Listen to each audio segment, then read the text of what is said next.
Hello, welcome to Bass Guitar Review. I'm Kev Sanders, and today we are going to be looking at the Markbass Little Mark Vintage Amplifier.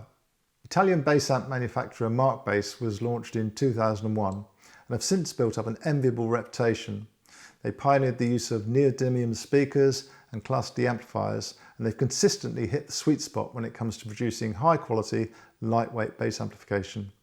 They also have an enviable list of top name endorsees, including Richard Boner, Michael League, Marcus Miller, and most recently of all, Mark King. The Little Mark Vintage is part of their new Gold series lineup, which features gold-plated circuitry and specially selected superior components. Despite the fact it's labelled as vintage, Markbass are emphasising the versatility of this amp, saying it's got the flexibility to cover modern styles easily too. It's a 500 watt amp that features a tube-driven input circuit, a limiter, 4-band EQ and a 3-way voicing switch, as well as one of Markbass's own power amp modules, unlike many competitors that feature identical third-party modules. Additionally, there's a full-spec DI section with its own output transformer and level control, and the amp also features an effects loop and tuner output. The Little Mark Vintage comes in just shy of £700, but before we go any further, let's hear the full range of tones on offer from its control set.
Style-wise, this amp feels like a real step forward for Markbass. It's a really good looking piece of kit, while still recognisably a Markbass product with its yellow flashes.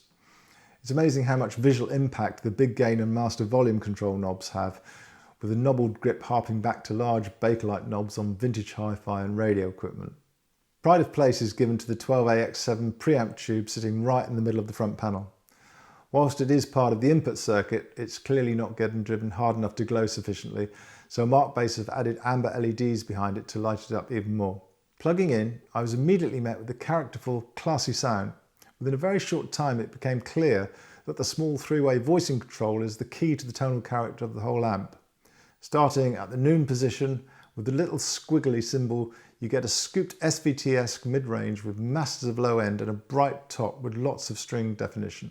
Clicking to the flat setting on the left, all the mid-range comes back and gives you more of a contemporary neutral voice, while the old setting to the far right is the only one that really makes me think of a vintage tone, with a much softer voicing and enhanced warmth. The limiter control is also a neat tone shaping tool. Though less obvious to the listener than the player, it restricts the amount of headroom as you turn it down to 0, aimed to give you more of a compressed and saturated response, more like that of a vintage amp. With a lot of amps, it's the EQ controls that you spend the most amount of time dialing in. And while this new Markbass EQ section is very nicely designed, that 3-way voicing switch has such a large brushstroke effect that I found I use that to define my sound, then just slight EQ moves to tailor the tone based on context. As a result, this amp was great fun to use, with minimal fuss required to get a great stylized tone. I really liked the range of sounds on offer here, and the speed you could dial them in made for a very inspiring experience. I can see why within the context of the Markbass range it's earned the vintage label, and sure, dialing in a bit of extra input level using the old voicing, pushing the limiter and EQing to taste definitely puts you in the realm of classic tones. But under the hood it's really a bang up to date bit of engineering with all the benefits of modern solid state amplifier design.